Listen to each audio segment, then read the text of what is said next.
Questions. We now come to questions to the Prime Minister. I will first call the Prime Minister to answer the engagement question, and then I will call Ronnie Cowan to ask his supplementary virtually. Prime Minister.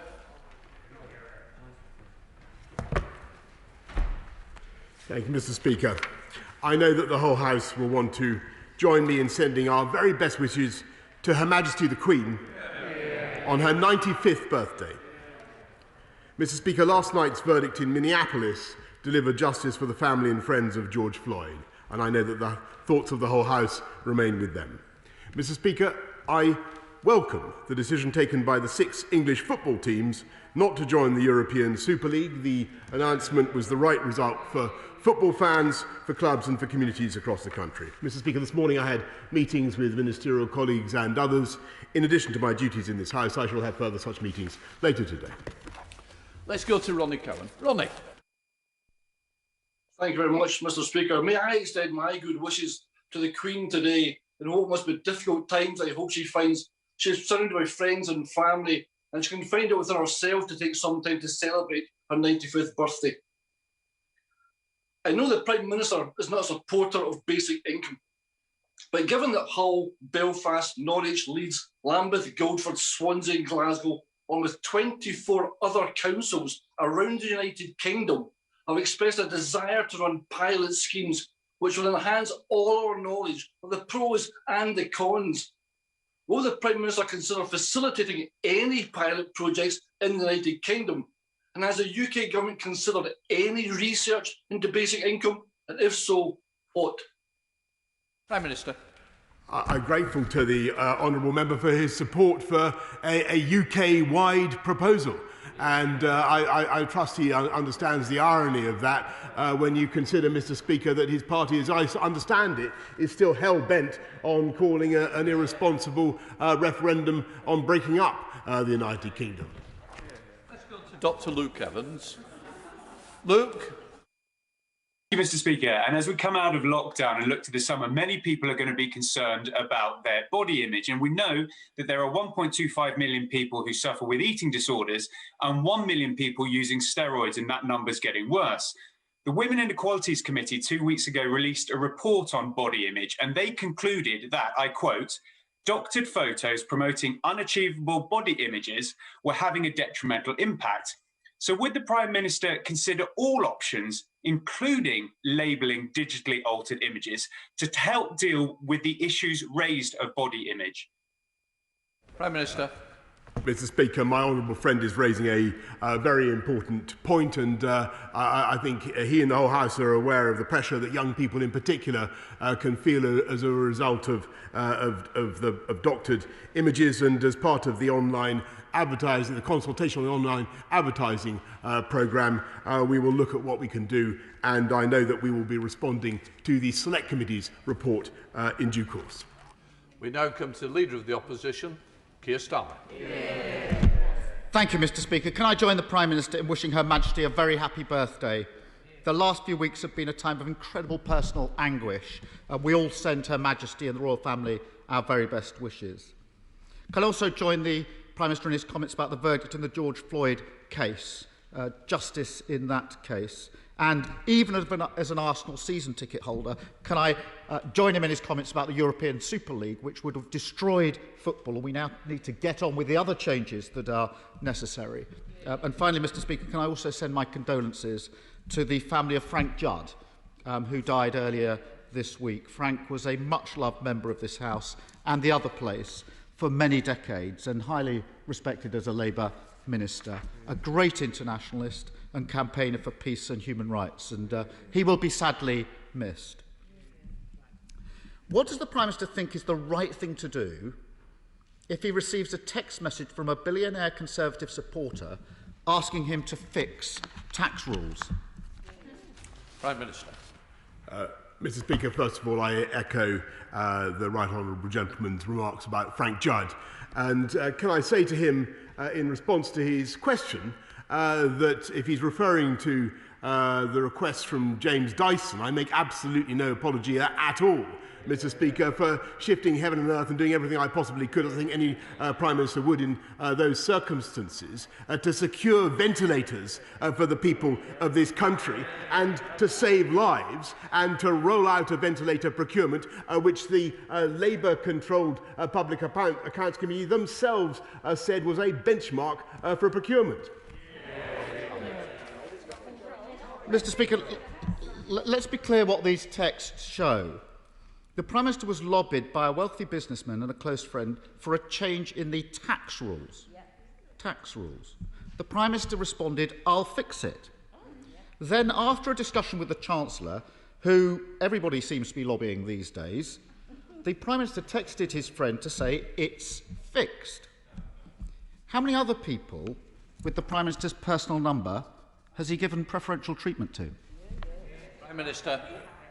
Mr. Speaker, I recall the right honourable gentleman at the time saying that we should do everything that we could to get more ventilators, and indeed he congratulated the rollout of the ventilator. He said that well done to everybody involved for the ventilator challenge. And I just remind the House what we were facing in March last year, Mr. Speaker, which was that we had a new virus which was capable of killing people in ways that we didn't understand. The only way to help them in extremis was to intubate them and put them on ventilation. We had 9,000 ventilators in this country, Mr. Speaker. We secured 22,000 as a result of that ventilator challenge. I think it was entirely the right thing to do, to work with all potential makers of ventilators at that time, Mr. Speaker. And by the way, so does the former leader of the Labour Party, a man to whom I think he should listen, Tony Blair.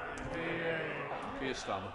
Mr. Speaker, I'm surprised the Prime Minister brings up former leaders, since it's his former leader, his friend, I think, Dave, who's at the heart of much of this. And I acknowledge thousands of businesses stepped up during the pandemic. That was a good thing, and we celebrate that. The difference is they didn't all have the chance to text the Prime Minister, ask him to fix the tax situation in exchange for doing that. That's the difference.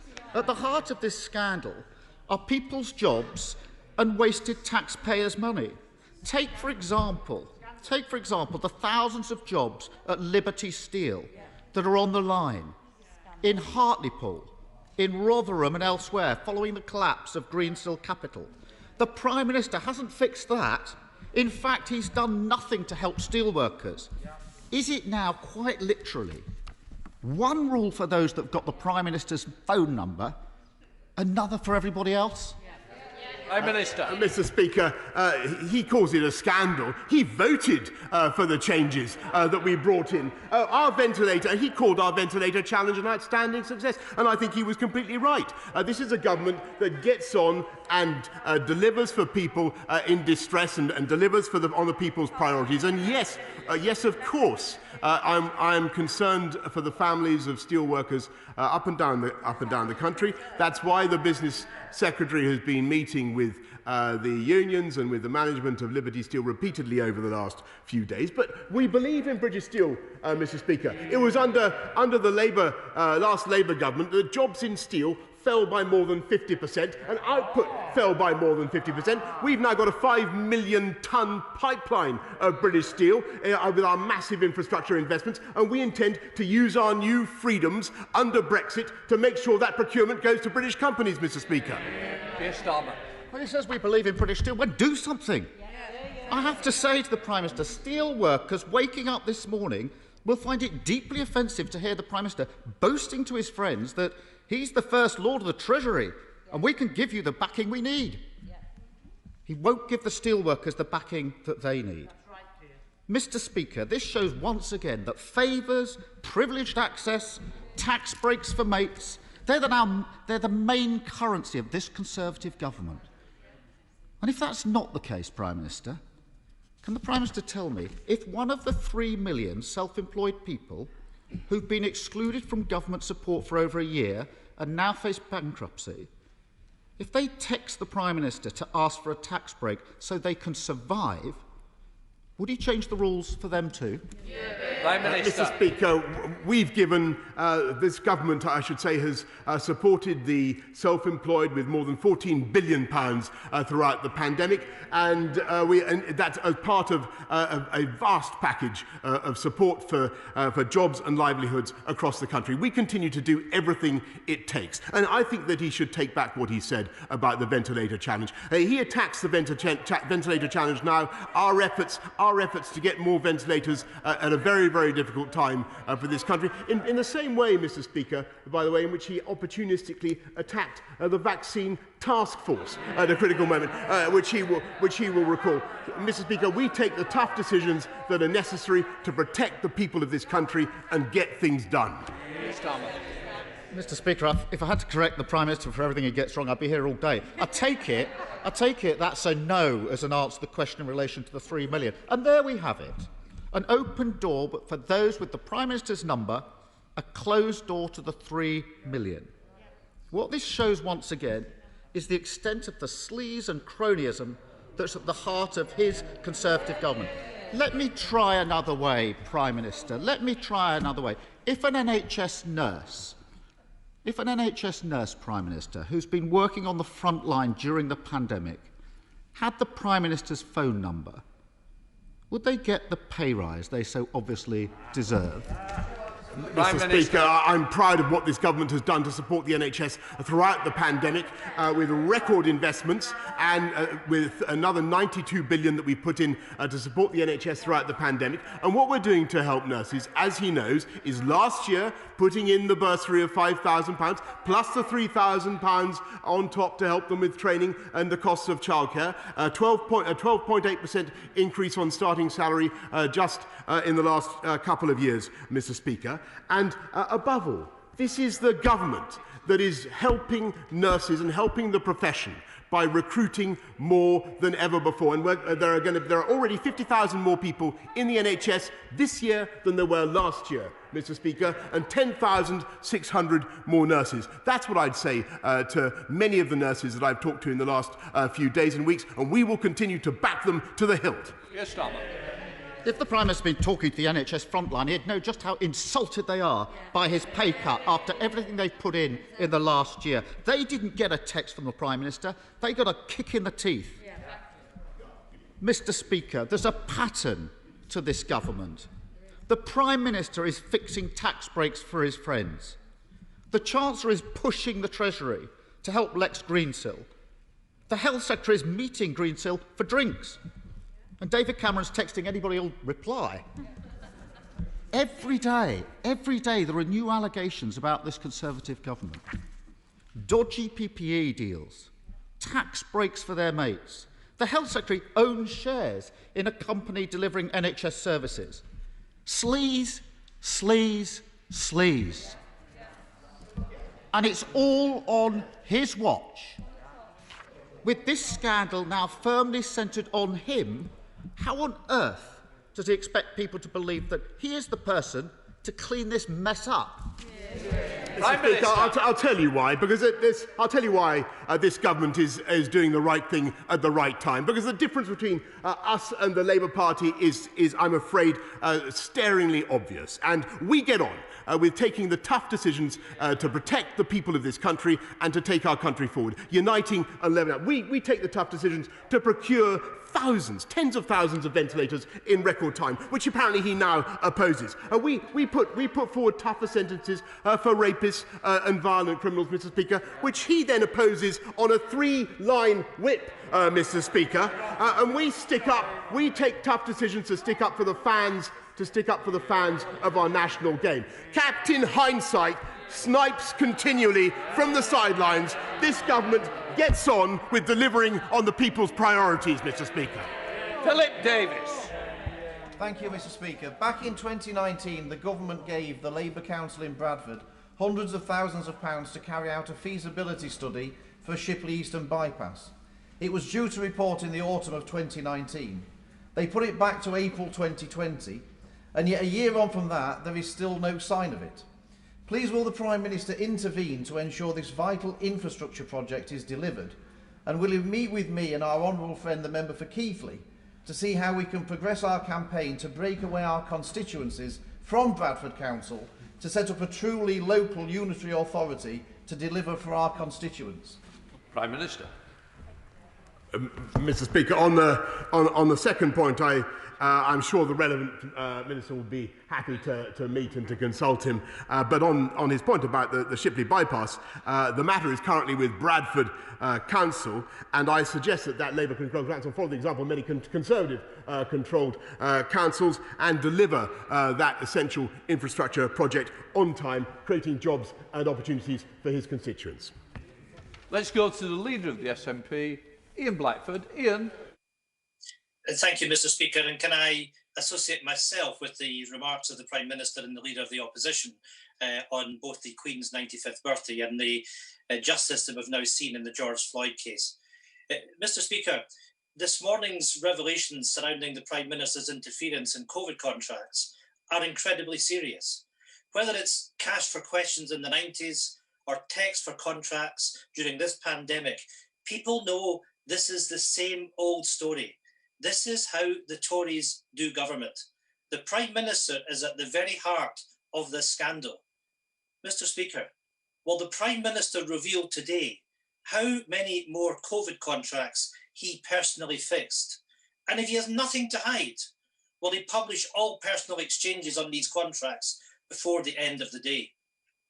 Prime Minister. Mr. Speaker, of course, there's absolutely nothing that to conceal about this, and I'm happy to share all the details with the House, as indeed I've shared them with my officials immediately. Mr. Speaker, and it's thanks to that immediate action that we've been able to roll out, and not just to deal with the ventilator challenge, but also to help the people of the whole United Kingdom to get access in record times to the vaccines on which we all depend. And I think what the people of this country, and the same goes for rolling out PPE, Mr. Speaker. We've had to work at incredible speed, and I think the people of this country understand that it is sometimes necessary to act decisively to get things done.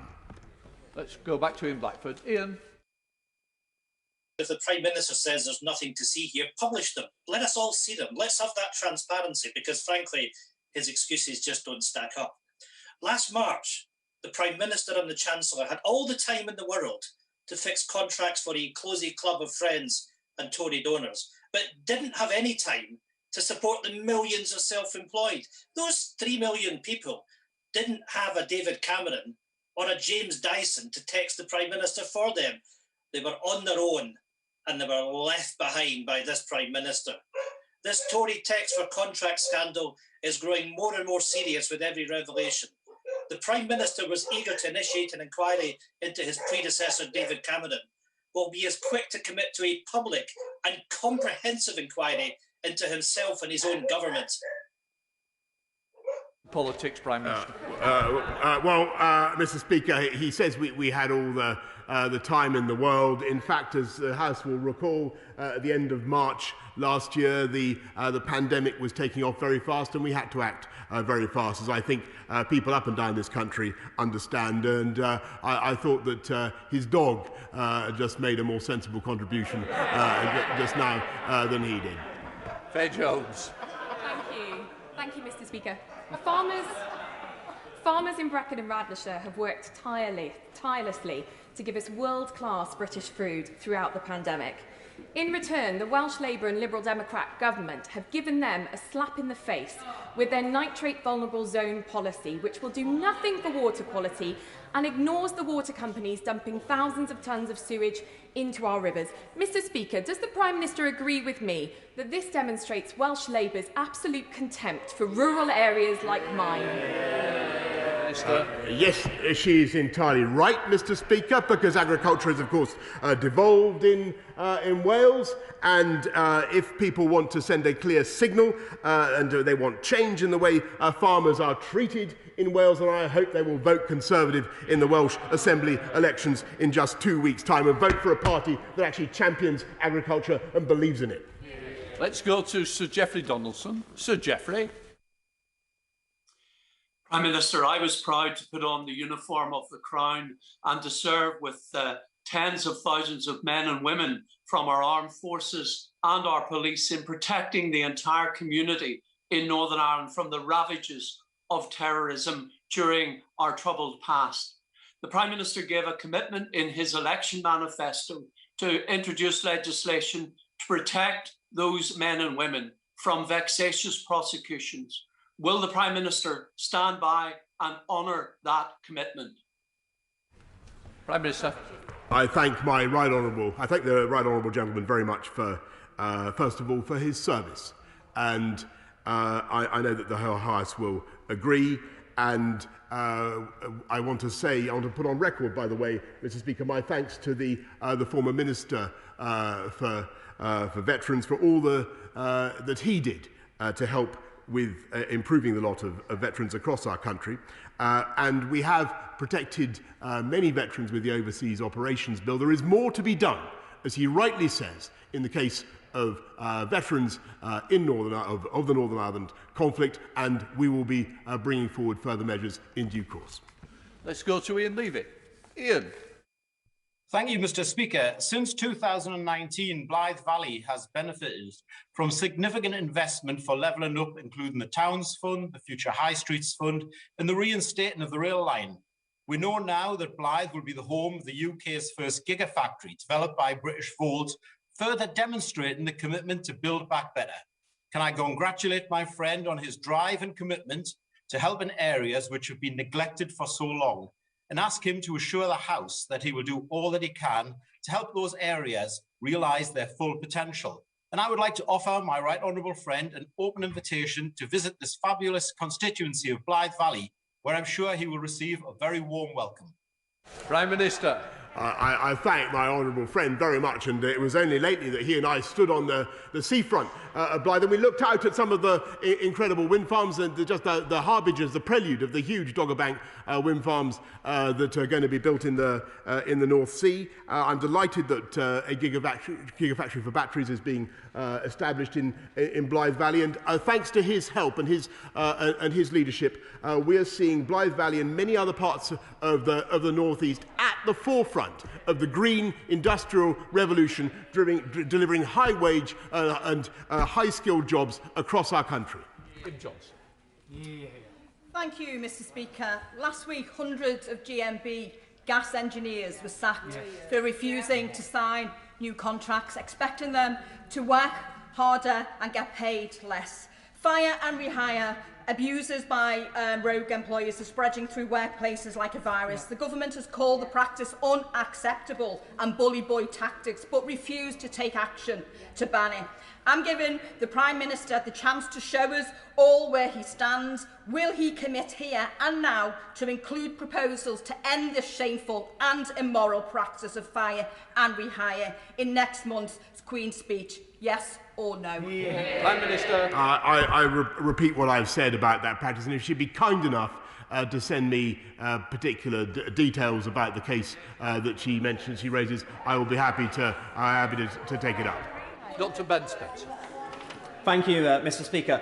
Access to superfast broadband is critical in today's society, but many people living in Runnymede and Weybridge can't access it. And while this question is essential viewing, my constituents may struggle to watch it streaming at home this evening if someone else is catching up on the MasterChef final. Does my right honourable friend share my ambition that everyone in Runnymede and Weybridge should have access to superfast broadband, just as every house should have access to water and electricity? Prime Minister. I thank my honourable friend, and he's entirely right, and that's why we've massively accelerated the rollout of gigabit broadband, superfast broadband and gigabit broadband, and coverage of reliable gigabit broadband was just 9% when this government took over. It will be 60% by the end of this year, and we're driving it up across the whole country, uniting and levelling up and unleashing the potential of the entire of the UK. Thank you. Day after day, we see more corruption come to light. Yet day after day, I speak to more desperate constituents who are excluded from this government's support. People who've lost livelihoods, homes, businesses built up over the years and been unable to put food on their table. And yet it seems all they needed was the Prime Minister or Chancellor's phone number. Yeah. Frankly, I'm ashamed on behalf of this country. So will the Prime Minister and Chancellor now take the calls of my constituents in Cardiff North and meet with me and them to discuss how they can rebuild their lives after losing so much? Prime Minister. Mr. Speaker, I'm proud of the rollout of the ventilators, 30,000 that we delivered from scratch. I'm proud of it. I'm proud of the decisions that we took. I'm proud of what we did, criticised by the Labour Party, to roll out vaccines at record speed. I'm proud of what we did to support the people of this country throughout the pandemic with an overall package of £407 billion to support the people of this country. And this country will bounce back all the better and all the stronger because of the strong economy that we ensured that this country had going into the crisis, which would have been impossible, Mr. Speaker, under a Labour government. And that is what she should tell her constituents. Andrew Rosner. Mr. Speaker, I was deeply concerned at the weekend following reports in the Sunday Express that the statue of the great United States President Ronald Reagan, which once stood in Grosvenor Square, has been removed and remains out of public sight. I know the Prime Minister will agree with me that President Reagan was a true friend to the United Kingdom, who, alongside Margaret Thatcher, ended the Cold War and supported Britain during the liberation of the Falkland Islands. Now that our American friends have moved to a new embassy in Wandsworth, would the Prime Minister agree with me that President Reagan's statue should be moved to a more prominent location on Parliament Square so that visitors from home and across the globe can honour this remarkable man? Prime Minister.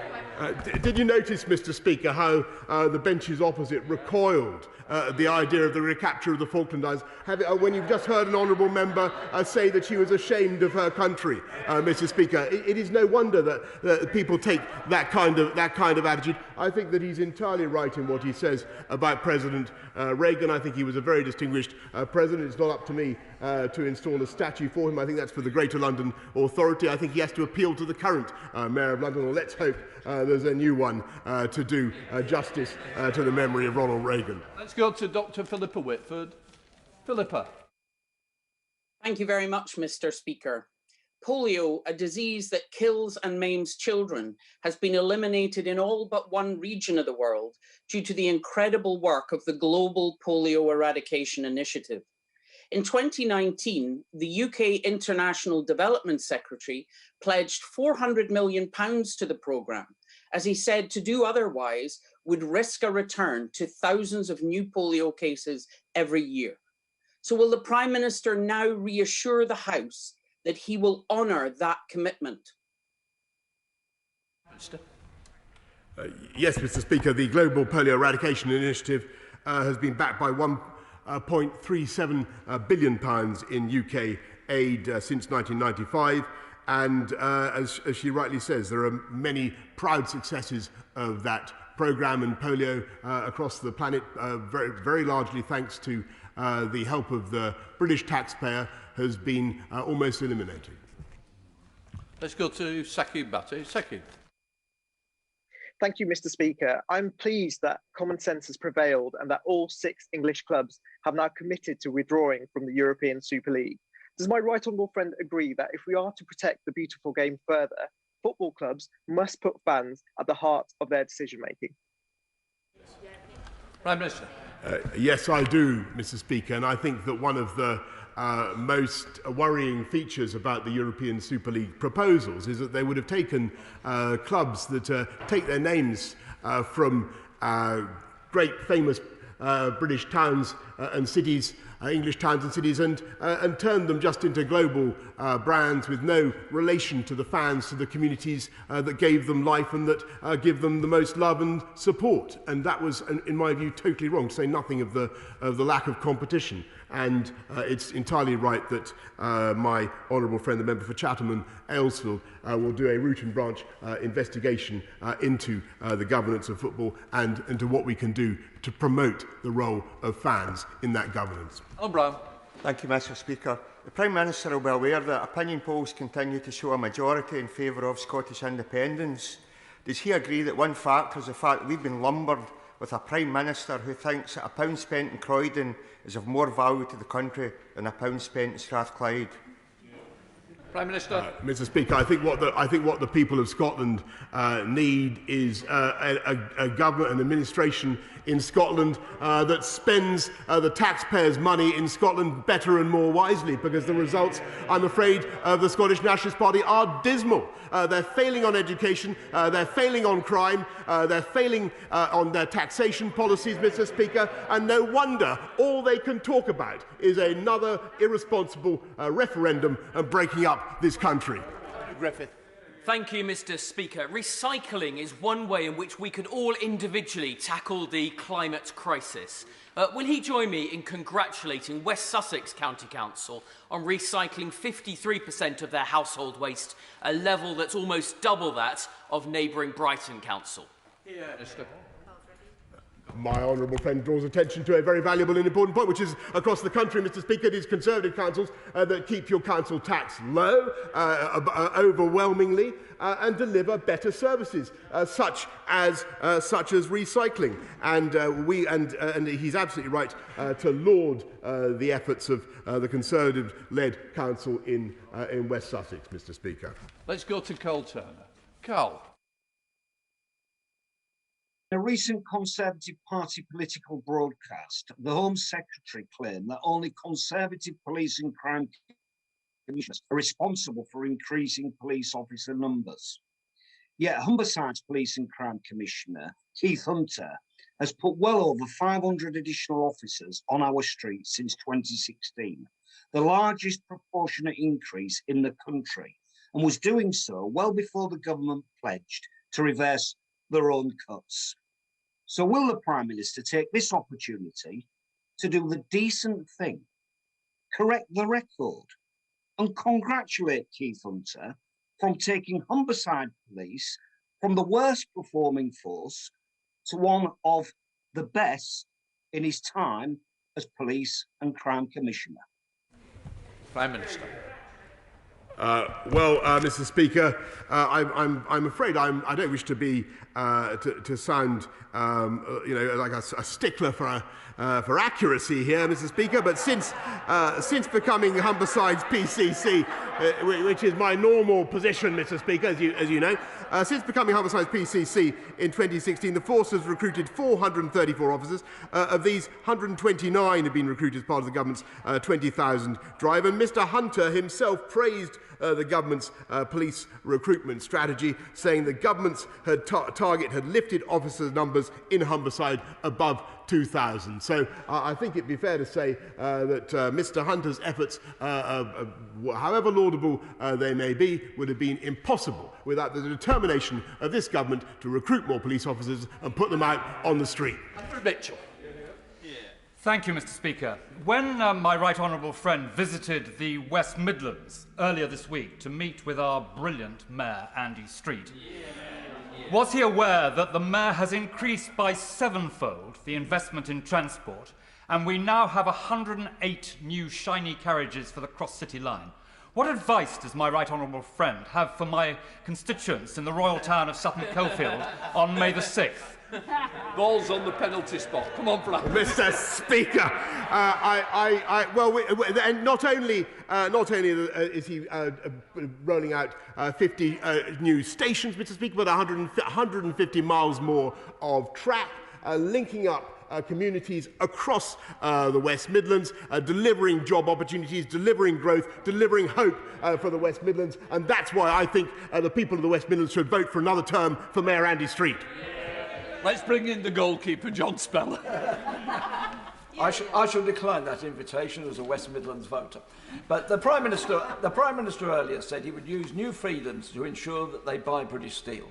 And over the last year, the difficulties with PPE provision and vaccine production has demonstrated very clearly the risk of neglecting British production capacity, let alone the impact on the prosperity and levelling up agendas.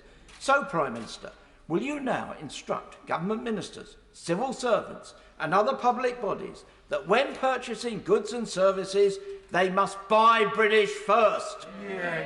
Prime Minister. Yes, of course, Mr. Speaker, and look at what we're achieving. Because since the PPE crisis began, since the pandemic began, we've turned things round. We've procured 32 billion items of PPE, and 85% of it can now be made in this country, which was completely impossible before the pandemic began. Look at what's happening on vaccines, where we've got the Valneva factory in Scotland. We've got Novavax in Teesside, which is going to be absolutely indispensable for our future success. And those investments will not only help us to protect our country against pandemics for the future, they will help us to drive jobs and prosperity for the long term across the whole of the UK. Order. I would like to update the House on some news from the House of Lords. I'm informed that Lord Macfall of Elcleath, has been successfully elected to the position of Lord Speaker. I have known John Macfall since I was elected the MP for Chorley in 1997, and you couldn't find a nicer, kinder and more welcoming politician. Not only was he an extremely hard-working constituency MP, he played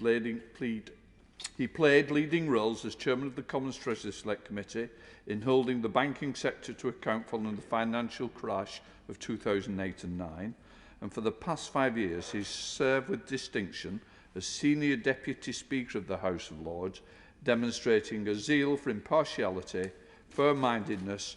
I believe that his collaborative style and experience has proved that he will be an exceptionally well qualified to take over the duties as Lord Speaker.